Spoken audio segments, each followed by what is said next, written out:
Hello everybody, I'm Kenobi Cunner, and if you're a Let's Player too, then you know how many times you'll have to record another segment because it's so freaking annoying what everything pops up. You can't talk, you can't think. This is Secret of Mana Episode 3, and we're finally going to get going. I've only done 3 episodes, and I've probably actually recorded over 50 videos just trying to get this right. We made it to a dwarf cave. It's the dwarf village. We're going over here now. This way. If you notice, things are a little bit different. I've said that probably like 12 times to myself, but this is Watts, the blacksmith. He's going to break up our rust on our sword. If you notice, things are a little different for me. I've leveled up once, and I went ahead and got a little bit of extra money because for this next segment, you actually do need at least 250 cash to get through. More would be nice for the ending segment, but I'll go ahead and cut ahead for that. I was just too bored farming by alone. Had nobody to talk to. Except myself. I'm a pretty good listener. And he went ahead and knocked all the rust off of our sword, figured out it's the mana sword, and now some of the power has been imbued to his hammer. This will allow him to make a bunch of different weapons for us, which are really, really, really good. But now that we've actually increased the power of our sword, we don't need to use the spear anymore, and I'll finally stick to this sword for a lot longer. And with the unlock into the broadsword instead of just the rusty sword, we can now get the second level of our charge-up skill, provided we use the sword enough. That's right, folks, the annoying beep sound will last even longer now. So, we're going to go up here now because it's time for a show. Oh, there he is. Whew. Whoa.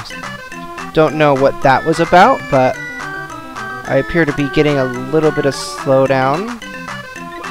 Okay, seriously cleared up, so I'm not going to restart from that. Otherwise, if it was bigger, I would. 50 GP to get in, this is why you need the money. Rabbite Man, this ought to be good.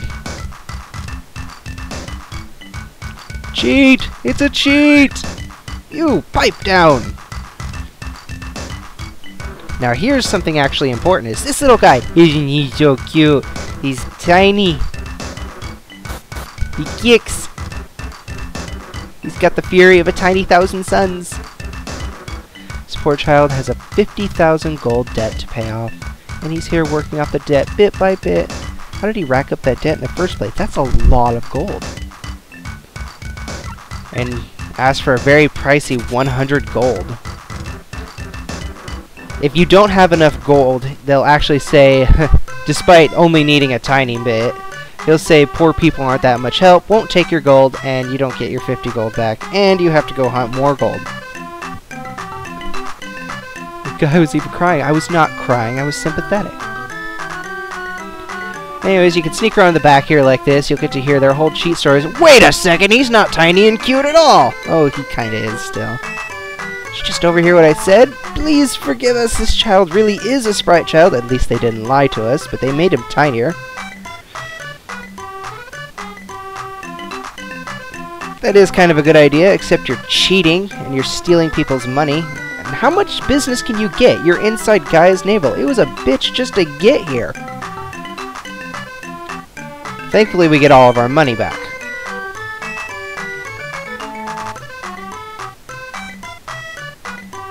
And that's all they'll say for us for now. So now we can leave, and hopefully something exciting will happen. Hint, hint. Oh, look, something exciting. So now we have another boss. Kind of a difficult boss here. Forget the name of him. I like to call him Pineapple, though, because that's what he reminds me of. You'll see why. Yep, he got what appears to be a pineapple body. He's got some pretty diverse attacks here. Not that bad of a boss. Much easier than the first boss that you fight. He's got these little things that are going to send some vines out at you. Spits out a pumpkin that you can kind of avoid. It's a bit difficult to avoid them. First thing you'll want to do here, honestly, is actually... Oh, what is going on? That was awkward looking. I don't know if you saw that on my screen, or on your screen. But a bit of the screen is kind of messing up. Anyways, you always want to make sure to whack him when you can, so he'll only shoot one of those. And then try and hit those vines so you can get rid of them. Makes the fight a lot easier for you.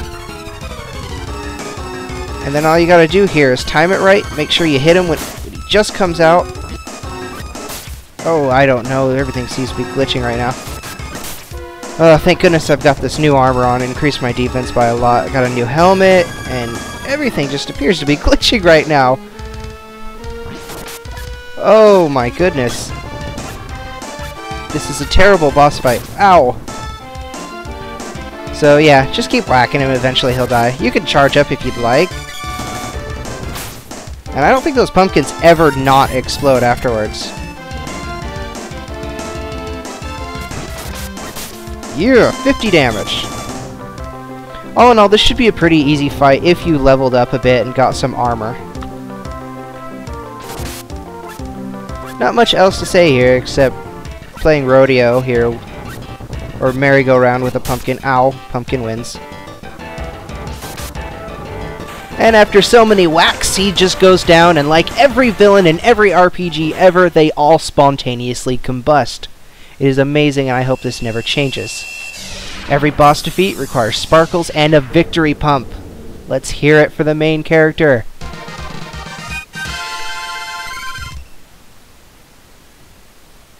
Spears orb. Lucky, we have a spear just to upgrade. And the sprite child's a douche.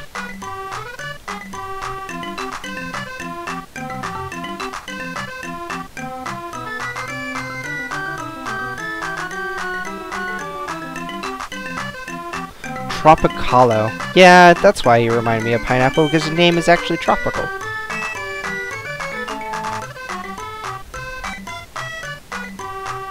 Sprites are really in tune with mana, apparently, so that's why he's actually going to come with me.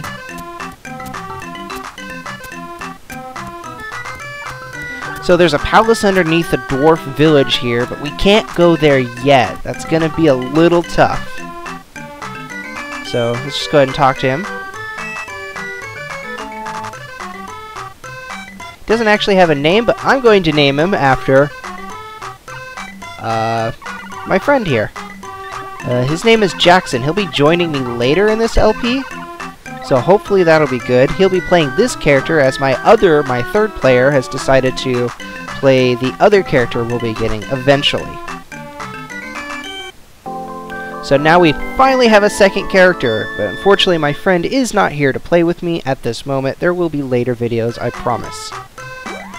So, first and foremost, there he has the boomerang. It's a nice long-range weapon. I'm not a huge fan of it. There's another weapon that I find a lot better for long range. It's much quicker than the other ranged weapon, but for now I'm going to just give him the spear. It's on every playthrough I've ever done, he's always done really well with the spear. And then I'm going to set his action real quick, because they give him the most ridiculous action. Here's the action grid for CPU players. The closer you put to each of these things on the board, the more they'll act like it. Right now they have him set to run away and block all the time, which is terrible. I'm going to set him to attack and approach, but not so much to approach till he'll stay caution. The 0 on the side that you saw will tell him what level he needs to be, what he'll charge to.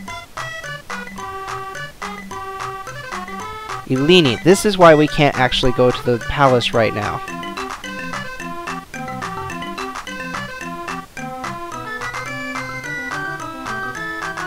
See, here's the bow and arrow. This, I think, is a much better weapon than the boomerang. Of course, I've actually given the boomerang a shot, and it's good. It's good. Every weapon in this game is good, and has their points. So now we're going to check out Watts the blacksmith, and I hope we have enough money for what's going to happen, because I think he'll give you the axe he said he was working on. So he gives us the axe, and apparently we're the only one who could channel the axe's power. So from now on, all weapons he's going to give to us. Yes, I would like it.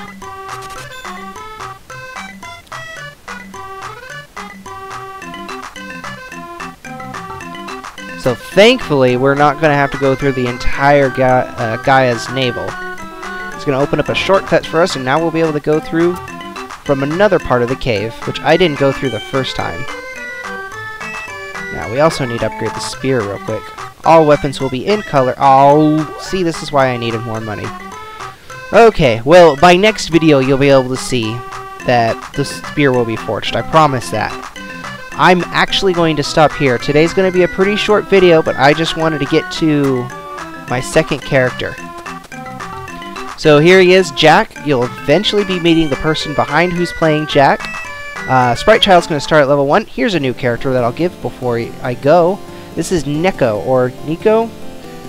Forgive me, pronunciations are terrible, I know. For any of you who probably have seen my previous videos and you're ever a little anal about how I pronounce things, you've probably been shaking your screen. I apologize for this.